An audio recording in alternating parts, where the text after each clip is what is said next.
Muito bom, meus irmãos. Olha, estamos aqui começando uma ministração muito especial. Estamos falando aí sobre a Paraxá Vaierá, uma Paraxá muito interessante. Então, atenção, você que está assistindo em casa, você que está aqui, esteja com sua Bíblia aí à mão. Vamos utilizar muitos textos, vamos fazer uma pesquisa de vários textos que eu quero trazer para você aqui, uma mensagem muito especial. Então, a Paraxá Vaierá e mostrou-se, está aí em Gênesis, capítulo 18, até o capítulo 22, está projetado na tela. Segundo a Reis 4, de 1 a 37, e Mateus, capítulo 6, do versículo 1, do capítulo 6 ao capítulo 7. Então, nós temos aí tanto a Torá quanto a Brit Hadashah, também listadas aí. E a pergunta que eu faço para você aqui, meu irmão, é o seguinte: quais são as suas crenças? Quais são as suas crenças? O título dessa mensagem que eu escolhi é sobre isso. Quais são as suas crenças? Mas aqui, eu não quero falar sobre crenças religiosas. Por quê? Se você está aqui, se você está me assistindo aqui, eu sei que as suas crenças religiosas foram completamente mudadas. Rabino Marcelo fala muito sobre uma patota, né? O que é uma patola? O que é uma patola? Na construção civil, aquele veículo que vai mudando tudo, vai mexer na terra, vai tirando aquilo por cima. Eu tenho certeza que você passou por essa patola, essa máquina que te revisitou de dentro para fora, de fora para dentro, mexeu em tudo em você. Meus irmãos, as crenças religiosas, elas são as mais fortes no cidadão. Elas são as mais fortes. Meu irmão, a dimensão que você tem com o divino, com o espiritual, com o extraordinário, venha dessas crenças. O contato sobrenatural com Deus venha dessa crença. Então, saiba, essa é a crença mais forte no indivíduo. Uma vez restaurada essa crença religiosa, todas as demais, podem ter certeza, você tem muito mais facilidade para assumir novas crenças. Porque a crença de um indivíduo não se resume somente à crença religiosa. Existem outras crenças que eu vou falar com você, extraído desse texto especial aqui, do texto da Paraxá Vaierá. Então, nós vamos fazer um estudo sobre essas crenças. Então, nós vamos tratar sobre, basicamente, 3 tipos de crenças que são importantes. Primeiro é a crença da identidade. Quais são as crenças que circulam a sua identidade, a sua constituição? Quem te forjou ali lá na sua casa, dos seus primeiros 1 a 7 anos, ali estão forjados. O que é algo que é forjado, pessoal? Forjado é algo que é martelado com força e pressão, aí toma-se uma forma. Estas são crenças de identidade que você aprende diretamente na sua casa. Você aprende pelas palavras que o seu pai ministra, pelo exemplo que ele te dá, isso te transforma profundamente. Você carrega isso com você para sempre. Então, essas são crenças de identidade que nós temos, e nós vamos ver no texto. A crença de capacidade, a crença que está à sua disposição daquilo que você pode fazer, aquilo que você pode executar com as suas mãos, com o seu trabalho, com a sua identidade, com a sua inteligência, com a sua capacidade de fazer. Essas são crenças muito especiais que está diretamente ligado com esta Paraxá, que nós vamos falar sobre a crença de gerar, que não está ligado a uma crença, mas está ligado a uma capacidade orgânica, mas está ligado também a uma questão da psique. A crença da capacidade, numa escala, a terceira crença que também nos assola também é a crença do ter. A crença que está ligado à sua capacidade de receber, de ser merecedor de receber alguma coisa, meu irmão. E essa está ligada a uma característica, a uma crença da sua característica de receber. Então, está ligado à sua consciência no ter. Então, nós vamos falar sobre basicamente essas 3 crenças. E aí eu te pergunto, faço aqui essa pergunta a todos os atendimentos que faço aí no consultório, no gabinete, né? Minha primeira pergunta decisiva é assim: quem é você? Você sabe me dizer quem é você? Tem muitas pessoas que ficam, que isso? Ninguém nunca me perguntou quem sou eu. Quem sou eu? Eu sou um engenheiro. Não é o que você faz, não, meu irmão. não é o que você formou, é quem você é, qual o seu propósito, qual que é o seu chamado, para que você está aqui na terra. Isso espelha o seu ser, a sua missão de vida. Quem é você? Para te ajudar muito, você é honesto ou você é desonesto? Você foi condenado ou você foi inocentado? Eu não tenho descondenado, é inocentado. Quem é você? Isso habita as suas crenças, de quem você é. Você é forte, fraco, você se sente forte, organizado, desorganizado? Qual que é a relação que eu pergunto a você que você tem consigo mesmo? A gente que vive muitos anos em igreja, né, meus irmãos, a gente tem essa dimensão muito do próximo, né? Que eu tenho que ir atrás do próximo, que eu tenho que salvar o próximo. E eu te pergunto, o que você tem feito para salvar a si mesmo? Porque a palavra mesmo assim te admoesta. De que adianta você salvar o mundo inteiro e você se perecer? Nenhum proveito, zero de proveito, zero. Crenças definem o valor que você tem a seu próprio respeito. Então, sendo assim, define o seu comportamento, define a sua atitude, a sua forma de pensar, está ligado diretamente às suas crenças. Existem pessoas que dedicam verdadeiramente aos outros, mas quando se trata de falar a respeito do relacionamento que ela tem consigo própria, ela nem quer falar sobre isso.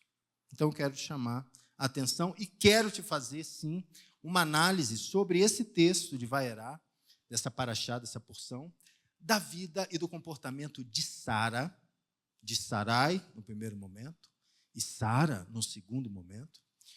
E eu quero chamar a atenção do texto, aos seus olhos aqui, sobre as mudanças de comportamento e atitude que Sara teve, que o texto nos mostra, ao longo dessa paraxá. Então, eu quero que você primeiro abra comigo a Bíblia, que está aí em Gênesis, capítulo 18, a partir do verso 1. Então, leia comigo, é sempre importante a gente ter texto aí próximo a gente. Gênesis, capítulo 18, a partir do verso 1 até o versículo 8. Até do verso 8. E apareceu o Senhor a Abraão nos carvalhais de Mamre, quando ele estava sentado ali à entrada da tenda, no maior calor do dia. Aqui, meus irmãos, fazendo uma breve pausa, esse momento antecede a circuncisão do nosso grande pai Abraão, que estava ali no momento da sua maior dor, no maior calor do dia. E levantou ele, Abraão, os olhos e olhou, e eis que ele viu 3 homens adiante dele. Vendo-os, Abraão, quando viu esses homens, ele correu rapidamente à sua porta da sua tenda, entrou e prostrou-se em terra e disse: meu Senhor, se acho mercê em tua presença, rogo-te que não passes do teu servo. Traga-se um pouco de água, lavai os vossos pés e repousai debaixo dessa árvore. Trazei um bocado de pão também, refazei as vossas forças, visto que chegastes ao vosso servo. Depois seguireis avante. E esses 3 homens assim disseram: faça como dissestes. E Abraão, agora num gesto de uma força sobrenatural, apressa-se, ele mesmo avança. E ele vai à frente, apressou-se, pois, Abraão, sobre a tenda de Sara, e lhe disse: Sara, amassa depressa 3 medidas de flor de farinha e faze um pão assado bem rápido ao borralho. Abraão, por sua vez, correu ao gado, tomou um novilho novo, tenro e bom, deu ao criado, que se apressou também em prepará-lo. Tomou também uma coalhada de leite e o novilho que mandara preparar e pôs tudo adiante deles, desses 3 anjos, desses 3 homens. E permaneceu de pé junto a eles da árvore, e eles assim comeram. Dá uma pausa no texto, segura o texto aí onde que está, e aqui começa a nossa primeira etapa do nosso estudo. Então, versículo 9, acompanhando aí no texto, os anjos perguntaram para Abraão: Abraão, onde que está Abrão, né? Desculpa. Abrão, onde está Sarai, a tua mulher? Ele respondeu, está na tenda. E disse um deles, certamente, Abrão, voltarei aqui a ti. Sabe quando, Abrão? Ao prazo de 1 ano. E Sarai, Sara, tua mulher, dará à luz a um filho. E o que estava acontecendo? E Sara, diz o texto, estava escutando ali a porta da tenda, bem atrás deles. E Abraão e Sara, aqui, já eram bem velhos, de idade bem avançada. E Sara já lhe havia cessado, assim, o costume das mulheres. Sim, aproximadamente com 99 anos, 90 anos. Eles tinham uma diferença de 10 anos para os dois, né? E qual é a atitude de Sara, meus irmãos e minhas irmãs, que está com o dedinho aí na Bíblia? E riu-se, Sara, riu-se. Pois Sara no seu íntimo, riu-se, pois Sara no seu íntimo, dizendo consigo mesma, alimentando uma voz que ela mais de 60 anos assim escutava. Depois do meu envelhecer, haverá para mim rejuvenescimento, se meu Senhor é velho. Uau! Meu irmão, te pergunto, ela riu, ela fez um sorriso. E aqui eu quero te chamar a atenção, tenta voltar lá nesse texto e tenta imaginar qual tipo de sorriso saiu do rosto da expressão de Sara. Tenta focar um pouquinho, vou até tirar meu óculos para tentar expressar esse sorriso. Deve ter sido assim, né?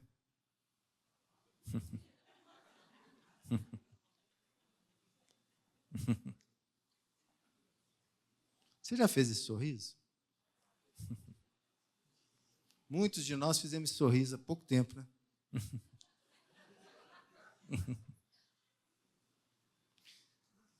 Meus irmãos, ela fez esse sorriso, não foi para um vizinho dela, não foi para o vizinho, foi para alguém que estava chegando. Ela fez esse sorriso, ela despertou esse sorriso de incredulidade, de descrédito, um riso mesclado de tristeza. Sabe para quem? Para 3 anjos que estavam prestes a lançar os juízos e a destruição sobre Sodoma e Gomorra. Não eram pessoas comuns que estavam visitando. Possivelmente, esses tipos de personagens faziam constante presença na vida de Sara e Abraão, para ela ter essa... Que isso? Ela não está acreditando mais no anjo. 3 anjos chegaram para ela. O semblante do rosto, meu irmão e minha irmã, diz muito a respeito do que está dentro do seu interior. Saiba disso. Os olhos dizem isso. Jesus fala isso. Se a luz que sai dos seus olhos são trevas, grandes trevas existem dentro de vocês. Então, se os olhos que emitem luzes, imagina o que não sai da expressão facial do seu rosto. Eu me lembro quando estávamos em tempo de pandemia, todos nós usávamos máscaras, né?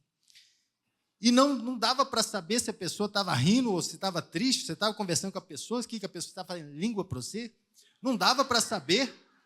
Não dava para saber. Agora não temos mais máscaras. E aí, meu irmão, eu te falo já um experimento científico. Cito aqui a obra de Robert A. Amos, que ele é um professor de psicologia da Universidade de Camp Davis. O que ele fez? Ele fez um experimento muito interessante. Ele pegou um texto triste, um texto bem triste, né, de uma história muito triste, e entregou para que 3 pessoas fizessem a leitura. Então, as primeiras pessoas que estavam fazendo essa leitura estavam lendo normal, boquinha fechada, normal. Para outras pessoas, o que o Robert fez? Ele pegou uma caneta, tá bom, e depois que a pessoa leu esse texto, falou assim, nossa, o texto é muito triste, realmente muito triste. E aí o que ele fez? Para outras pessoas, ele pegou uma caneta e falou assim, você vai ler esse texto com a caneta na sua boca. Desse modo assim,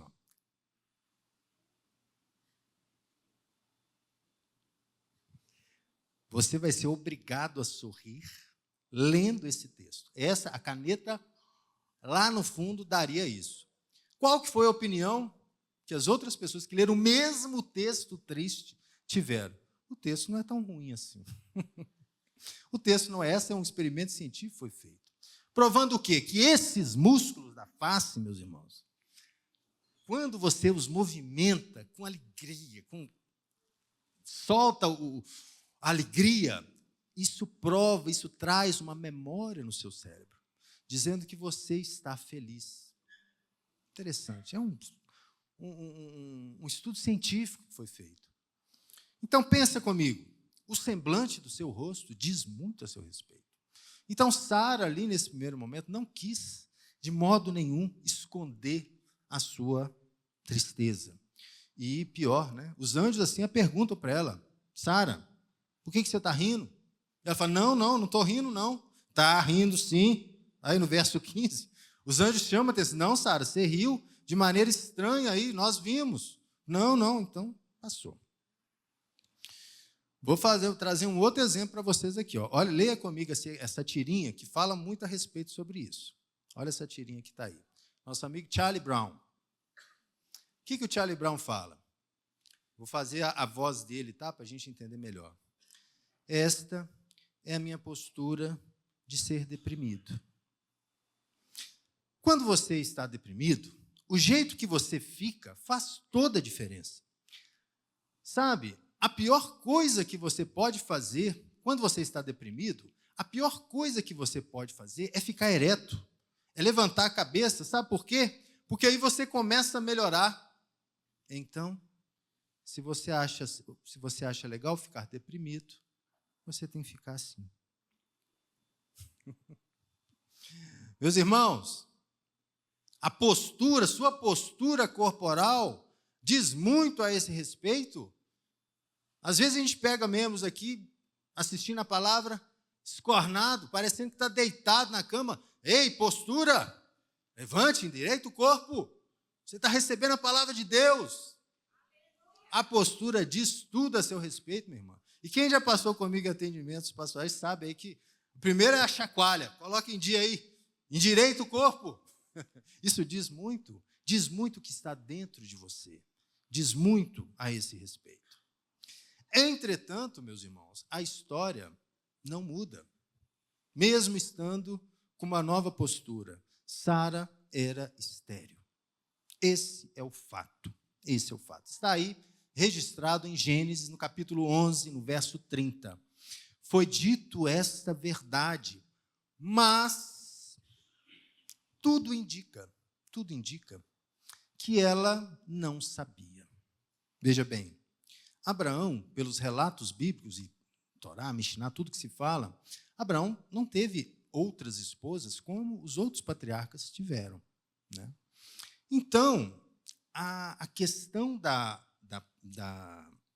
esterilidade, que era muito comum, todas as matriarcas passaram por isso, era difícil de ser comprovado. Meu irmão, volte aí a 5.000 anos atrás, como que se poderia ser identificado quem era, na verdade, estéril na relação?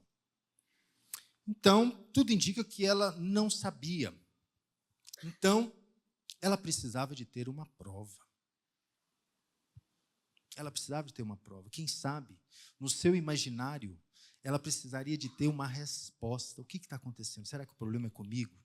Ei, quantos de nós não passam por perguntas semelhantes a essa, meu irmão? Nós estamos falando aqui de quem testifica que vive, Abraão, Isaque, Jacó, famílias da qual o nosso Deus, o eterno Deus, Criador dos céus e terra, se chama pelo nome desses homens. E esses homens e mulheres passaram por dramas semelhantes ao que nós passamos. Então, imagina, como saber isso? Por um outro lado, quando você observa toda a narrativa dos textos bíblicos, a bênção, os anjos, continuamente reforçavam sempre a bênção a Abraão. Então, a visita do anjo sempre via, entretanto, a bênção sempre falava a Abraão. Então, olha só o que o nosso Deus fala em Gênesis capítulo 2, fala assim: Abraão, apareceu o Senhor a Abraão e lhe disse: darei a sua descendência à terra, Abraão. Ali, ele edifica um altar. Então, os anjos do Senhor sempre conversando com Abraão. Entretanto, nós não percebemos a mesma conversa com Sara. Não existe. Abra comigo, vamos voltar agora à palavra, vamos voltar em Gênesis capítulo 15, para a gente dar uma olhada o que estava acontecendo assim nesse casal. Esse casal estava passando por um momento difícil. Então, Gênesis capítulo 15, a partir do verso 1. Depois desses acontecimentos, abra comigo, Gênesis 15, versículo 1. Depois desses acontecimentos, veio a palavra do Senhor a Abraão numa visão e disse: Abraão, não temas. Abraão, eu sou o teu escudo, o teu galardão será sobremaneira grande. Respondeu Abraão ao Senhor: Senhor Deus, que me haverás de dar se continuo sem filhos? E o herdeiro da minha casa é o Damasceno Eliezer. Disse mais Abraão ao Eterno: a mim, Senhor, não me concedesse descendência, e um servo nascido na minha casa será o meu herdeiro. A isso respondeu o Senhor, dizendo: não será, Abraão, esse teu herdeiro, mas aquele que será gerado de ti. Nos comentários da Torá tem entre aspas, das tuas entranhas, do seu interior. Este será o seu herdeiro.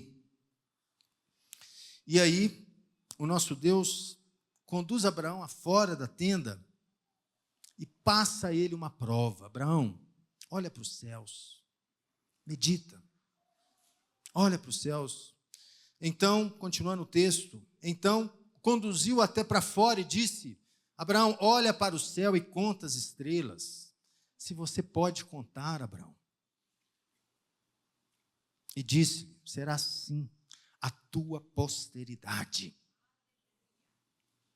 Assim como você não consegue contar as estrelas do céu, não consegue contar os grãos da areia do mar, assim será a sua descendência, Abraão. Então imagina, meu irmão, contato sobrenatural. Abraão estava com Deus, olhando a prova da criação. Senhor, eu creio. E essa crença de Abraão foi imputado-lhe para a justiça. Ele creu que seria possível, sim, ter uma descendência numerosa. Entretanto, ele volta à sua tenda, volta à sua casa. Então, vamos ler aí, continue acompanhando comigo, agora no capítulo 16. Gênesis capítulo 16, mais à frente, um texto importante também. Então, depois desse encontro celestial, Abraão retorna à sua mulher e começa a dizer. Vou projetar aqui esse texto também. Ora, Sarai, mulher de Abraão, não lhe dava filhos, tendo, porém, uma serva egípcia, por nome de Agar, disse Sarai a Abraão: eis que o Senhor me tem impedido de dar à luz filhos. Toma, pois, a minha serva, e assim me edificarei com filhos por meio dela. E Abraão escutou os conselhos de Sara.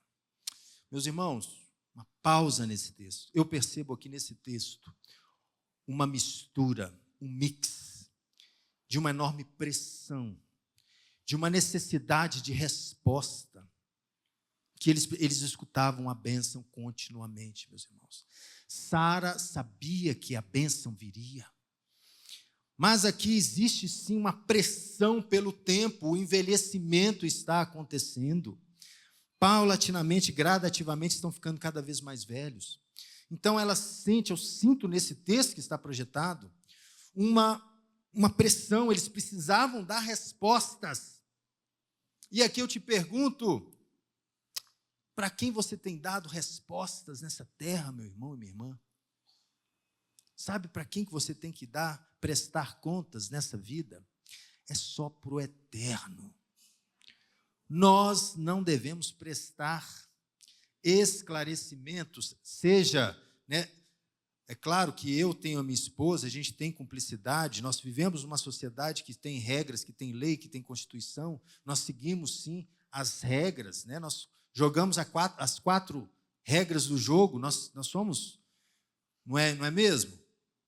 Então, nós não devemos prestar esclarecimentos para uma sociedade que nos circula, que é hipócrita, que quer saber quantos carros você tem, porque aí você é próspero, que quer saber se você já fez o botox ou não fez o botox, se você já fez, já refrisou o seu cabelo, ou se já fez, não fez. Para que você precisa prestar conta a essa hipocrisia que a gente está vivendo? O único que você precisa prestar conta é o eterno Criador dos céus e da terra. Essas são as contas. Então, confere comigo, nesse texto eu consigo entender um pouco dessa pressão que existia ali. E pelo primeiro momento, meus irmãos, como está projetado, ela diz: eis que o Senhor tem me impedido de dar à luz. Ela, neste momento, assume a sua esterilidade. Entretanto, te pergunto como ela soube. Ainda não existia a prova. Ainda não existia a prova material. Ela trouxe uma alegação: eis que o Senhor me tem impedido de dar à luz.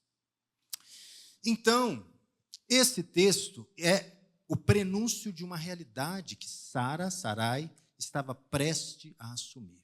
Que sim, de fato, ela era estéril. Uma situação muito complicada, meus irmãos, muito complicada. Entregar o seu próprio marido a uma outra para ter prova de um diagnóstico. Meus irmãos, minhas irmãs aqui que me assistem, se coloquem no lugar dessa mulher. Que situação difícil. E mais, entregar a promessa que estava sob o ventre dela.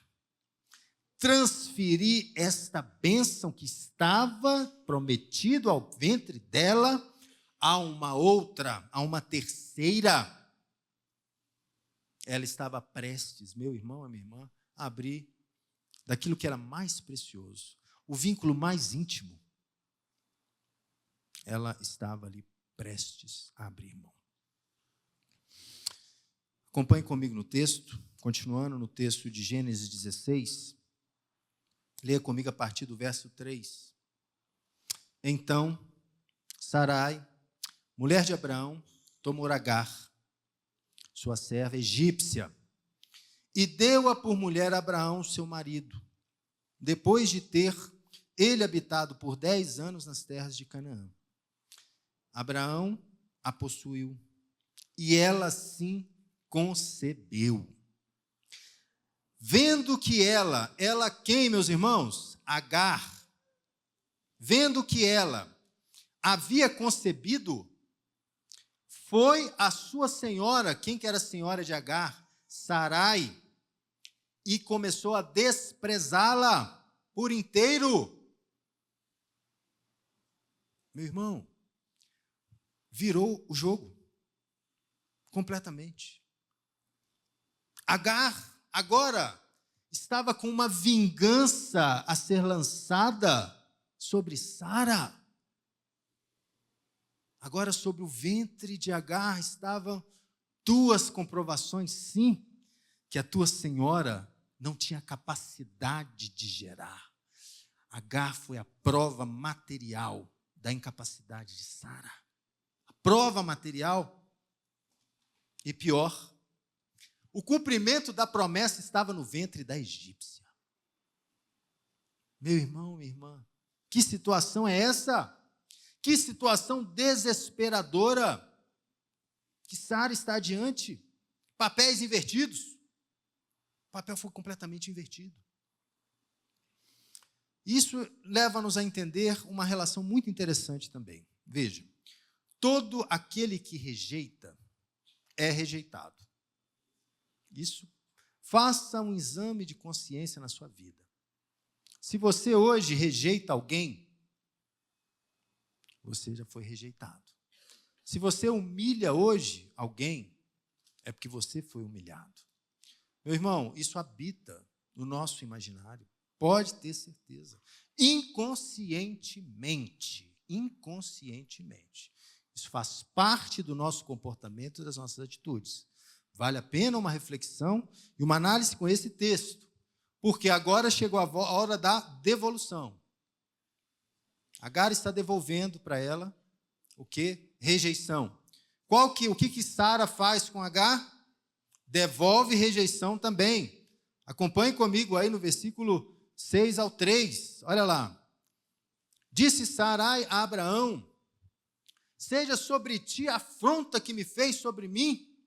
Eu te dei a minha serva para possuíres. Ela, porém, vendo que concebeu, desprezou-me por inteiro. Julgue o Senhor entre mim e ti. Respondeu Abraão a Sarai: a tua serva, Sarai, está nas tuas mãos. Procede segundo o seu melhor parecer. Então, qual é a atitude que Sarai faz? Sarai, então, a humilha. Entende? Nós usamos essa expressão aqui em Minas Gerais, não sei se tem em outras partes do Brasil, chumbo trocado. Se eu recebo, eu entrego. Literalmente. Devolve a humilhação, e então Sarai foge da presença e vai embora ao deserto. Foi despertado nesse momento, meu irmão, minha irmã, a crença de incapacidade. Sara agora tinha a certeza, ela tinha na sua mão ali a prova, sim, ela era estéril, porque Abraão gerou. Sobre Abraão podia ter gerado. Agora ela tinha a prova. Antes da capacidade, agora quero te fazer uma pergunta. Vamos continuar aí no texto, em Gênesis capítulo 16, do verso 7, que também tem um outro mistério aqui que eu quero chamar a sua atenção. Os anjos do Senhor, assistindo a essa situação, de ora um rejeita, ora seja rejeitado, o anjo do Senhor vai até Agar. Meu irmão, e aqui pela primeira vez na Torá, nós temos a visitação dos anjos, do anjo, que nós já sabemos quem é esse anjo, o anjo da presença de Deus, o anjo que estava diante de Deus, nós sabemos quem é esse anjo. Ele vai a quem? Ele vai a Sarai, pela primeira vez, meu irmão. Agar. Vai aqui Agar, estabelece um diálogo com Agar. Pela primeira vez aqui na narrativa bíblica, nós temos esse contato do anjo com uma mulher. Leia comigo, Gênesis 16, a partir do verso 3. Gênesis 16, verso 7. Tendo achado o anjo do Senhor junto à fonte da água no deserto, junto à fonte do caminho de Sur, disse-lhe Agar, serva de Sarai, de onde vens e para onde vais? Ela respondeu sem se prostrar em terra, né? Interessante, né? Um anjo da presença, a conversa pela primeira vez e ela atende ao chamado. Ela respondeu, Senhor, fujo da presença de Sarai, minha senhora. Então lhe disse o anjo do Senhor, volta-te para a tua senhora e humilha-te sobre as suas mãos. E disse-lhe o anjo do Senhor, multiplicarei sobremodo a tua descendência, de maneira que por tão numerosa também não será contada. Disse-lhe ainda o anjo do Senhor, concebestes e darás à luz a um filho, a quem chamarás de Ismael, porque o Senhor te acudiu em sua aflição. Meus irmãos, interessante demais essa parte, porque o anjo do Senhor a visita, concede-lhe as promessas e deixa uma dica: volta-te e humilha-te a tua serva, porque o que você fez também não está certo. Então, diante desse cenário, nós temos uma comprovação.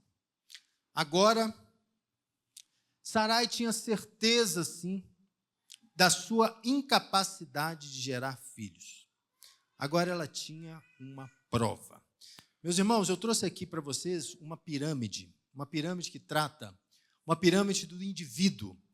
Fiz aqui referência dos maiores pesquisadores de inteligência emocional do mundo, Dr. Paulo Vieira, que ele traz aqui uma pirâmide do indivíduo, no qual ele diz que a crença de capacidade, ela é uma crença intermediária à sua identidade e aquilo que você tem.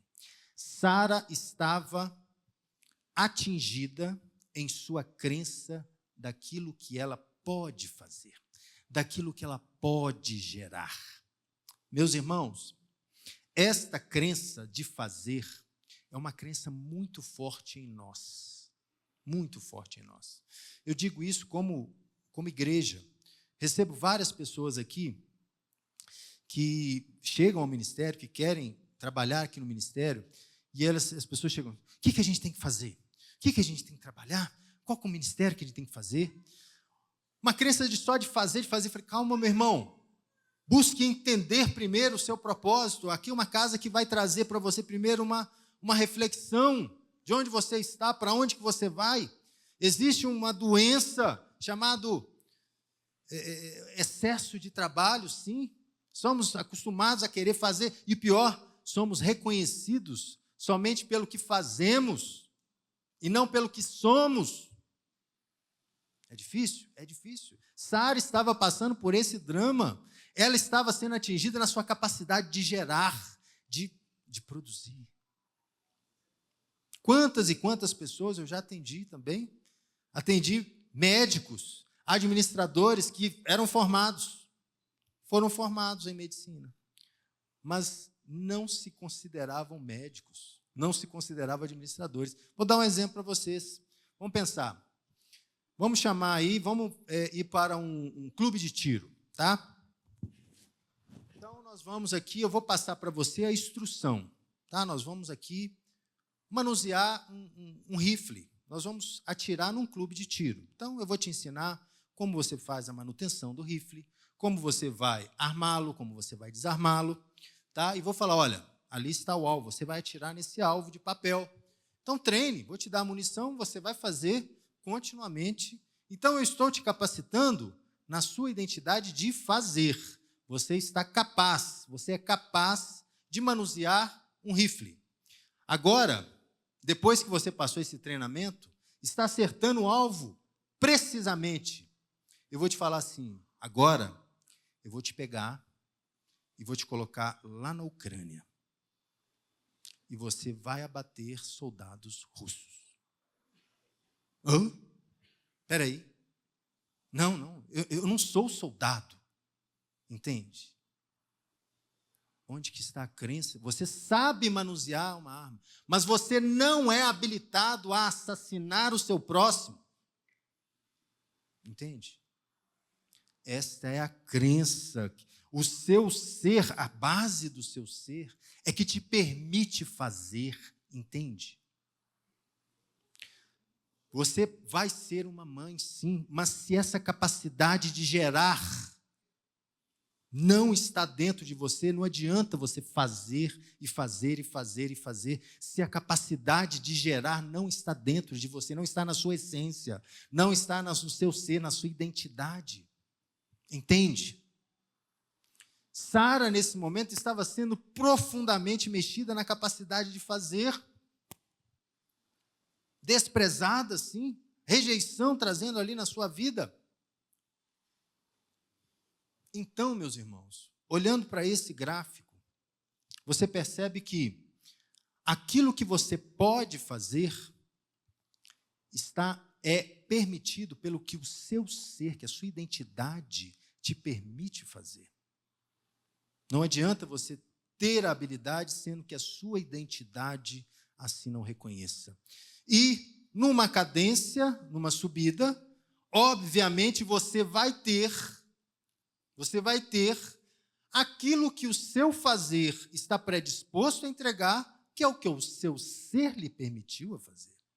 Também atendi várias pessoas já em consultório, que têm uma vida profissional muito abastada. Pessoas que conseguem, sim, ter prosperidade financeira, de bens e riquezas, mas não conseguem se sentir merecedores. Já viram gente assim? Não consegue. Porque a obtenção de tudo aquilo foi com tanto suor, com tanta dificuldade, que não se sente no direito de merecer. Capacidade, merecimento. Isso acontece. Então, meu irmão, minha irmã, estamos prestes, na narrativa, ao milagre. Por quê? Acompanhem comigo. Entretanto, antes da capacidade orgânica do seu corpo, do seu organismo gerar, vem a capacidade espiritual de conceber. A sua identidade, meu irmão, precisa ser mudada. Precisa ser alinhada a um propósito original. Vamos ver o que diz o Salmo 139? Vamos ler o que diz o Salmo 139. Salmo 139. Existe, meu irmão e minha irmã, um propósito bem claro, feito para você, lá no ventre da sua mãe. Existe um propósito lá que você hoje pode estar distanciado desse propósito. Sabia disso? Você pode ter vestido um papel. Eu vou ser um papel. O papel que o meu pai desejou que eu fosse. Meu pai aqui da terra, o papel que minha mãe desejasse. E você segue obedientemente, seguindo crenças que eles passaram para vocês do que seria um homem, uma mulher, etc. Pode ter crenças boas ali? Pode, mas tem coisa muito ruim. Tem coisa ruim também que você carrega em automático. Mas existe um propósito que está lá no seu coração. Ele existe. O que diz o Salmo 139, versículo... A partir do verso 1, vamos ler aí, olha para você ver. Senhor, tu me sondas e me conheces. O Senhor sabe, meu Pai, onde me assento e onde me levanto. E de longe penetras os meus pensamentos. Senhor, tu esquadrinhas o meu andar e o meu deitar e conhece todos os meus caminhos. Ainda que a palavra, Senhor, não chegou à minha língua, e tu, Senhor, já conheces todas. Tu me cercas, Pai, por detrás e por defrente, e sobre mim põe as mãos. Tal conhecimento, Deus, é maravilhoso demais para mim, de sobremodo elevado, de modo que eu não posso atingir. Meu Pai, para onde me ausentarei do teu Espírito? Para onde eu vou fugir da tua face, Senhor? Se subo aos céus, lá o Senhor está. Se faço a minha cama, Pai, no mais profundo abismo, lá também o Senhor está. Se tomo as asas da alvorada e me detenho até o confim dos mares, ainda lá, Senhor, o Senhor há de guiar com a tua mão. E a tua destra, Pai, me sustenta. Se eu digo, as trevas com efeito me encobrirão. Ninguém vai me ver no meio das trevas. E a luz ao redor de mim se fará noite. Senhor, até as próprias trevas para ti não são escuras. As trevas e a luz para ti, Pai, é a mesma coisa. Pois tu me formaste no meu interior. É aqui que eu quero chegar. O Senhor nos formou no interior. Pois tu me formaste no interior, tu me teceste no seio da minha mãe. Senhor, graças te dou, visto que por modo assombrosamente maravilhoso, tu me formastes. O Senhor me formou, o Senhor me formou, o Senhor formou Sara, o Senhor formou Abraão, o Senhor formou todos nós. E as tuas obras são admiráveis, e a minha alma sabe muito bem isso. Os meus ossos não te foram encobertos, quando no oculto fui formado e entretecido, como nas profundezas da terra. Senhor, os teus olhos me viram ainda em substância informe. No teu livro, meu Pai, foram escritos todos os meus dias, cada um deles, escritos e determinados, quando nenhum deles ainda havia existido. Meu irmão, esse é o propósito, esse é o nosso. Existe um propósito individual para todos nós. E é esse propósito que, de maneira sobrenatural, vai transformar por inteiro a nossa serva Sarai. Nesse momento, acompanhe comigo na tela, Gênesis capítulo 17, no verso 15, Disse então Deus a Abraão, o nome de Abraão já havia sido mudado. A Sarai, tua mulher, já não lhe chamarás mais de Sarai, e sim Sara.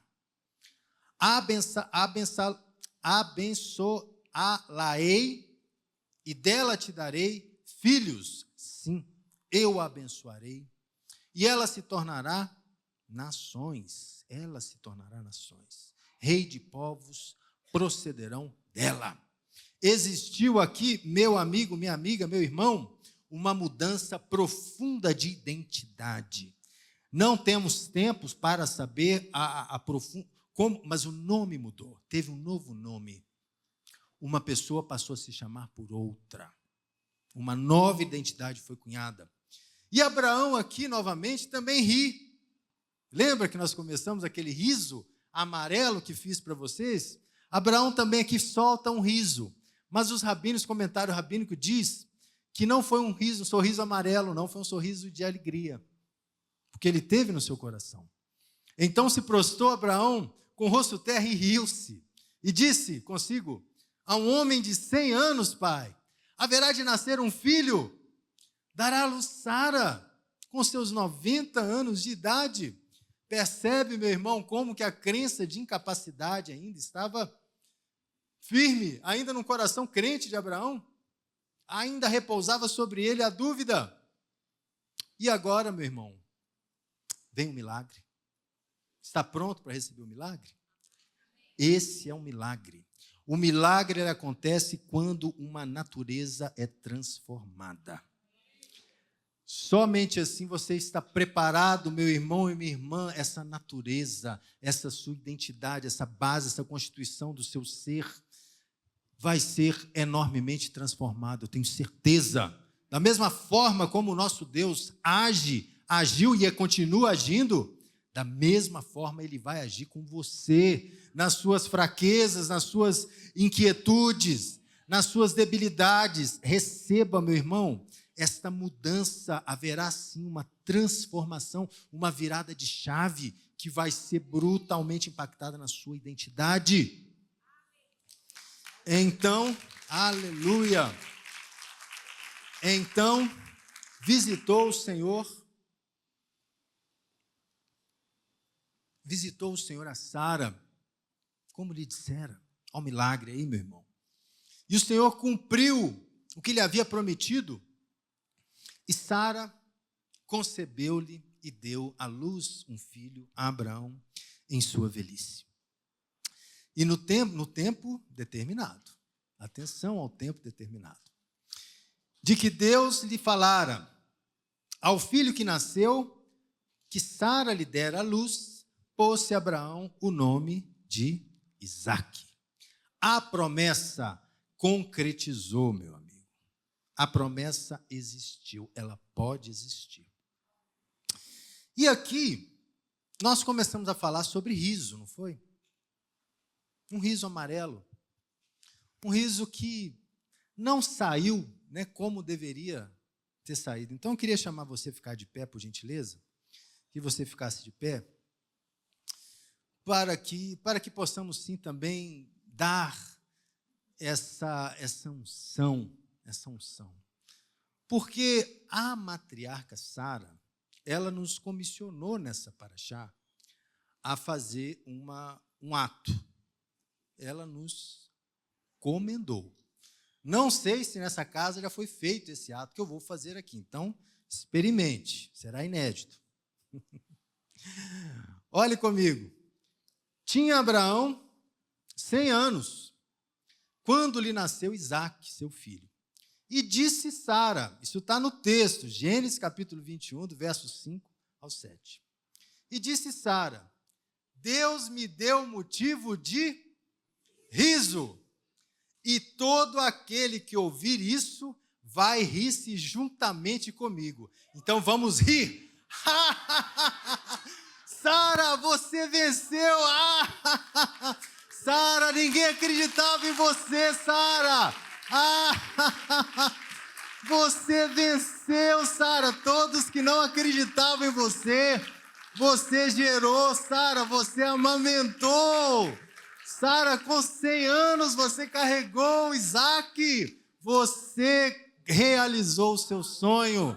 E esta congregação, Sara, está rindo juntamente com você. Profetizando, sim, que a bênção do Senhor recaia sobre sua vida. A unção de alegria seja, assim, renovada na sua vida, no nome santo de Yeshua. Shabbat Shalom a todos vocês. Que bênção. Se você gostou e foi abençoado com esse estudo, inscreva-se em nosso canal do YouTube. Considere também ser um mantenedor do trabalho do Ensinando de Sião no Brasil, Israel e no mundo. Doações e contribuições podem ser feitas através do link na descrição desse vídeo. Um grande abraço e Shalom, Shalom.